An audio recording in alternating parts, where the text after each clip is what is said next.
Selanjutnya dikatakan, kalimat seluruh manusia yang lahir ke dunia ini hanya satu, owek, owek, owek.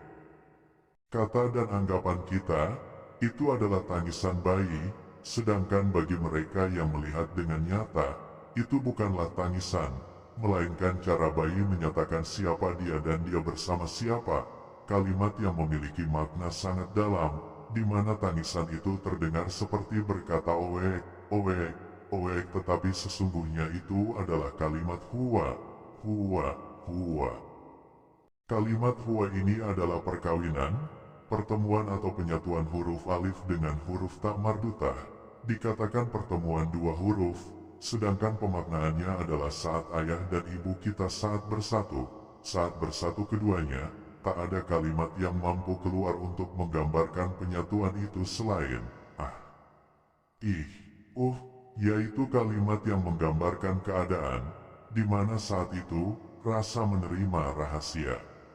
Buah dari rasa menerima rahasia inilah yang nanti akan berkalimat lagi dengan kalimat huwa, huwa, huwa, yaitu bayi itu sendiri, entah itu bayi yang lahir dari agama Islam, Kristen, Hindu, Buddha dan yang lainnya. Jika itu dibalik maka akan berkata ha, hi, hu. Pemaknaannya adalah, saat Allah nyata dalam kegaibannya, kemudian Allah menyatakan dirinya, dengan atau pada kalimat ha, hi, hu. Lalu, dikarenakan kenyataan Allah itu kini telah bersatu dengan manusia, maka akan lahir kalimat atau lafaz cara menyatakan itu semua. Dengan kata lain, tidaklah ada kalimat yang ada dalam diri manusia selain Allah, ha, Allah, hi, Allah, hu. Lalu, jika Allah telah nyata dalam diri manusia atau bayi tersebut, maka bayi itu ingin menyatakan dirinya yang tak sendiri. Saat itulah keadaan kita yang saat lahir, seolah menangis berkata, oek, oek, oek.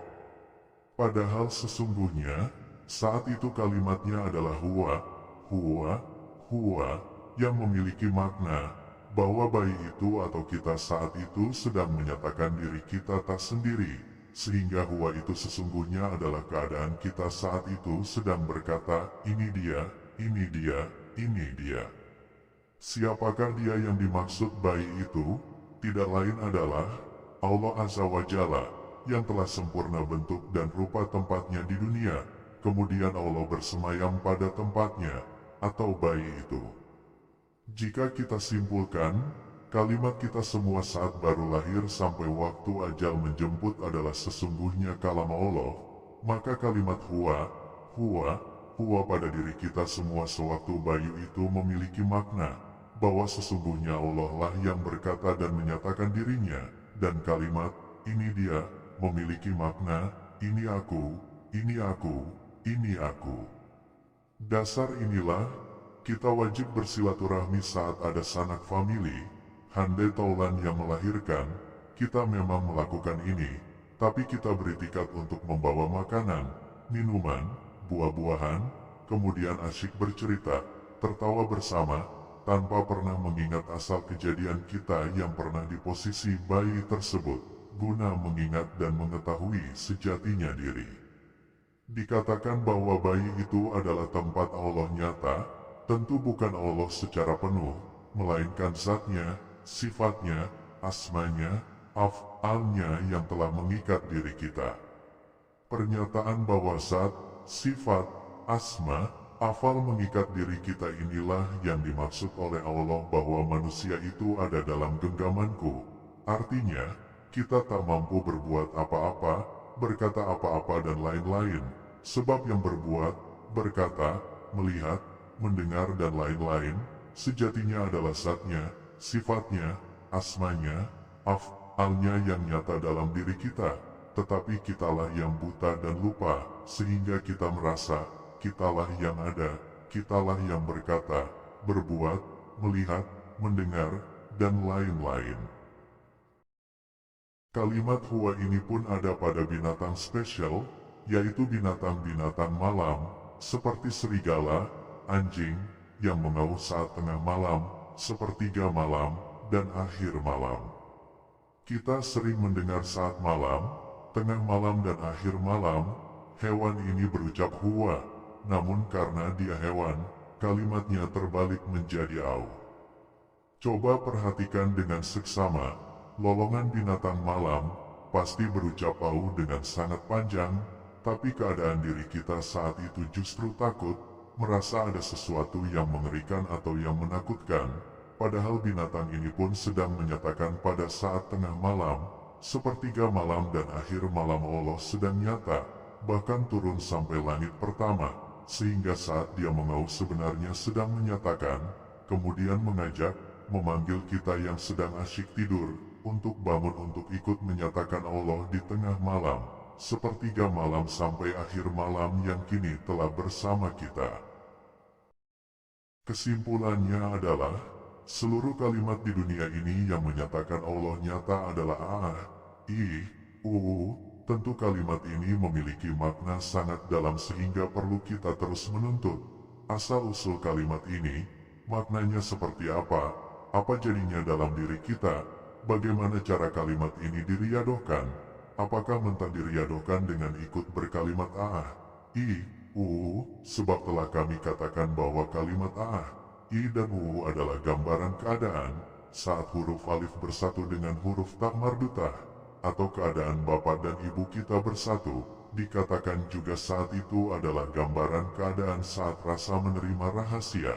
Maka tentu bukan demikian kalimat yang kita riadohkan. Fahamilah, saat ini, rasa dan rahasia telah bersatu sehingga kita ada dan nyata, maka riadohnya untuk menggambarkan Allah telah nyata bersama kita, atau rahasia dan rasa telah bersatu yang dulu masih terpisah, tidak lain tidak bukan adalah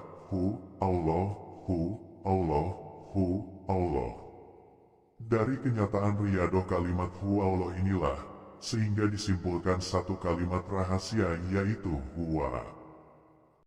Maka, carilah bagaimana cara diriadohkan, sebab ini butuh, bahkan sangat butuh guru atau pendamping dalam riadohnya, agar tidak salah dan keliru.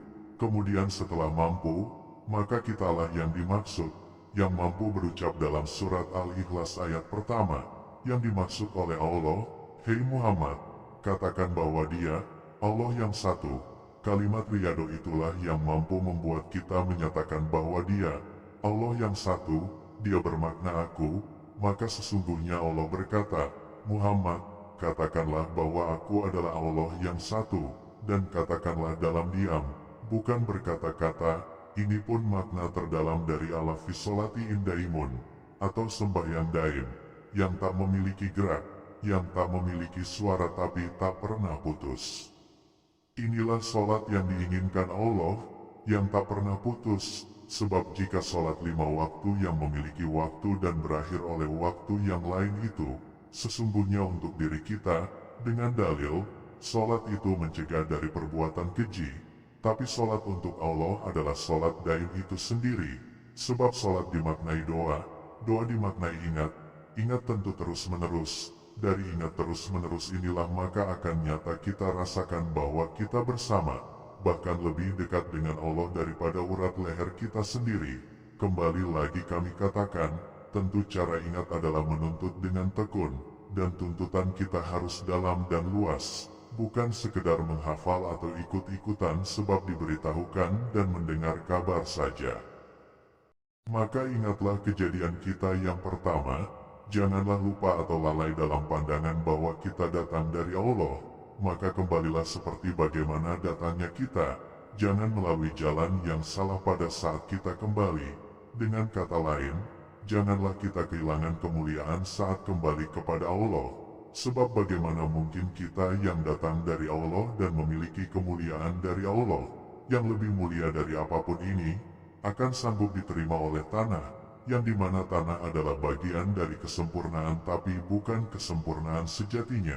Dengan kata lain, kita lebih mulia dari apapun bahkan malaikat, tapi manusia atau kita yang bagaimana, tentu kita yang menuruti pelajaran, nasihat dan petua Rasulullah yang mengatakan, tuntutlah ilmu dari buayan sampai liang lahat, dan ilmu sejati yang dimaksud oleh baginda Rasulullah adalah siapa yang mengenal dirinya sama dengan mengenal Allah, yaitu pengenalan diri sejatinya, agar nyata kemuliaan kita lebih dari apapun dan siapapun.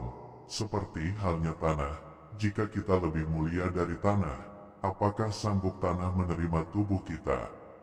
Tentu tak sanggup, sehingga Allah memperlihatkan itu kepada kita melalui para waliullah, dengan menghilangkan jasadnya saat wafatnya.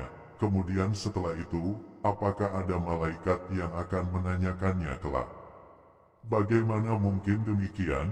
Sebab kemuliaan manusia lebih tinggi, bahkan tiada tandingannya dengan malaikat, maka tiadalah bagi mereka hal-hal demikian. Mereka pasti akan kembali sebagaimana datangnya. Ini berlaku bagi mereka yang spesial, bukan mereka yang umum dan kebanyakan. Inilah sekilas cara kami memandang dan memahami kalimat datang langsung dari Allah, kembali langsung kepada Allah. Sekali lagi, manusia seperti apakah yang seperti ini? Tentu mereka yang telah mencapai puncak pencapaian bersama Allah dalam mengenal Allah, dan berkasih sayang dengan Allah setiap detiknya. Oleh sebab itu, marilah kita semua, terutama kami, mengajak diri kami sendiri untuk terus belajar, terus memahami, terus riyado untuk satu tujuan, yaitu makrifat. Semoga kita mampu mencapainya. Amin ya rabbal alamin. Kita akan bertemu di episode selanjutnya. Assalamualaikum warahmatullahi wabarakatuh.